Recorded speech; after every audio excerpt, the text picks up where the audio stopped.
विद्यार्थी मित्रांनो, पीसीबीचा second attempt झाल्यानंतर लगेचच सीईटी सेलनं आन्सर की ओपन केली, बरोबर आहे. रिलीज केली, बरोबर आहे. आणि आता पीसीएम केव्हा? एक अंदाज आहे की आपल्या शिफ्ट संपल्यानंतरच व्हायला पाहिजे.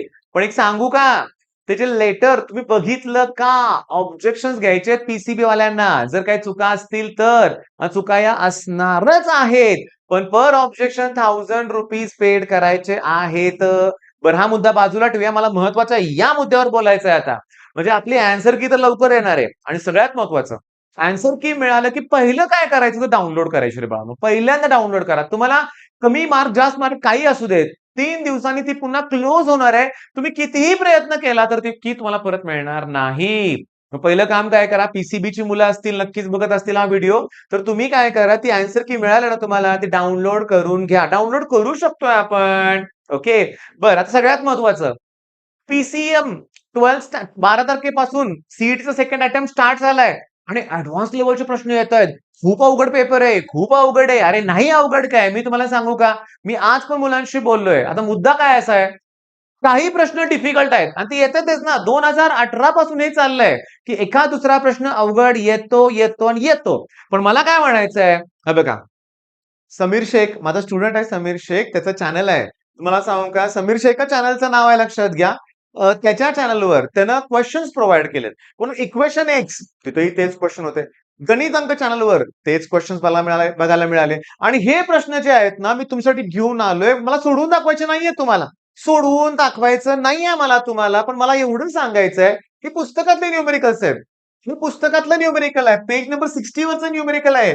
आणि ते तुम्हाला तिन्ही ऍप्लिकेशन वरती दिसेल. म्हणजे तुम्हाला हा सेम क्वेश्चन रिपीट झालेला दिसेल. मी तुम्हाला सांगतो, तुमचे 50 पैकी ऑलमोस्ट ऑलमोस्ट 25 टू 30 क्वेश्चन ते पुस्तकातले ऍज इट इज आहेत.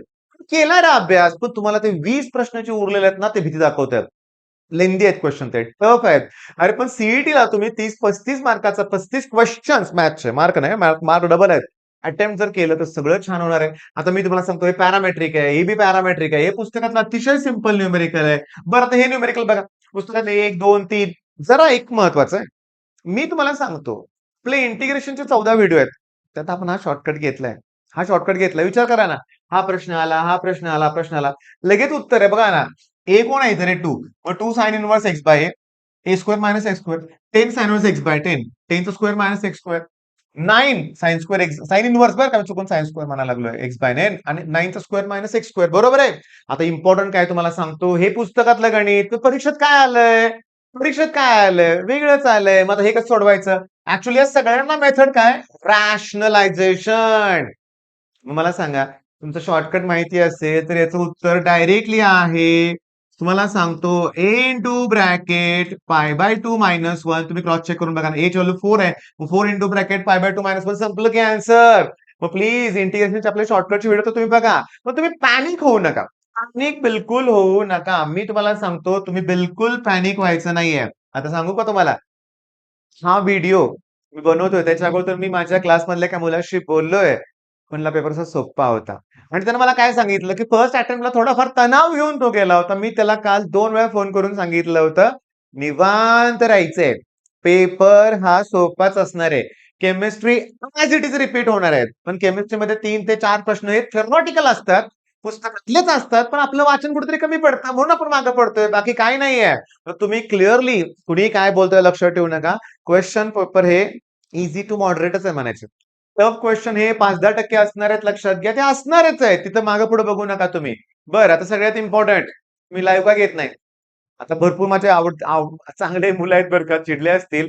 पण मी एक सांगू का बाळांनो, क्लिअरली तुम्हाला काय वाटतंय सांगा बघू. तुम्हाला काय वाटतंय, की तुमचा पेपर जर उद्या असेल, तर आदल्या दिवशी लाईव्ह बघणं कितपत योग्य वाटतंय तुम्हाला? आता तुम्ही म्हणाल तर मला एखादं लाईव्ह सेशन घ्यावंच लागेल, लक्षात घ्या. पण मी सांगू तुम्हाला, तुम्ही माझं ऐका ना. तुम्ही माझ्या सगळ्या गोष्टी ऐकता ना, तर लास्ट मोमेंटला रिव्हिजन हे तुम्हाला क्विकली करायचे असते. लाईव्हमध्ये मी एखादं गणित घेतोय आणि तुम्हाला येतंय, तर तुमचा वेळ जातो त्याच्यात, लक्षात घ्या. आणि तुम्ही लाईव्हला पुढे पण ढकलू शकत नाही ना. मग रेकॉर्डेड फॉर्ममध्ये बघणं खरोखर चांगलं ठरतंय. पण मुद्दा असा आहे, की तुम्ही सेल्फ स्टडी, सेल्फ रिव्हिजन आत्ता करा भावानो. थोडे दिवस उरलेत आता. परीक्षा बघता-बघता संपेल. आणि सगळ्यात महत्वाचं, नीट री एक्झाम आहे बिचाऱ्या मुलांची. मी तुम्हाला सांगतो, मी कितीतरी मुलांचा प्लॅन बघितलाय. जीव तोडून कष्ट घेतलेत, परीक्षा झाल्यावर फिरायला जायचं, हे सगळं प्लॅन ठरलं होतं. री एक्झाम. कधी? माहित नाही. पुन्हा जोमाने अभ्यास करायचा आहे. मग ह्या सगळ्या गोष्टी त्रासदायक आहेत. आणि तुम्हाला काय वाटतं सीईटी सेल आपले पण काही गोंधळ तर होत नसेल ना? बऱ्याच वेळा मनात शंका येते. बऱ्याच वेळा मनात शंका येते. ठराविकच शिफ्टची मुलं एकत्र असतात. ठराविक क्लास त्याच्यात. नीटचा एक मी मेसेज बघितलाय. नीटचे जेव्हा मी व्हिडिओ बघत होतो ना, कमेंट सेक्शन बघायचो ना, तेव्हा काही पालकांचे असे मेसेज होते, कमेंट होते, की ठराविक क्लासची मुलं सगळी एकाच ठिकाणी येतायत. हे कसं पॉसिबल आहे? ऍक्च्युअली त्या क्लासची संख्याच लाखोमध्ये असेल तर पॉसिबल आहे. तो काही पॉइंट नाहीये लक्षात घ्या. आणि सगळेच नाही चुकून एखादा मुलगा असू शकतो. पण काय सांगायचं? लास्ट इयर सीईटी सेलमध्ये पण आम्ही ना, मी दिनेश सरांच्या चॅनलवर किंवा बऱ्याच चॅनलवर बघितलंय.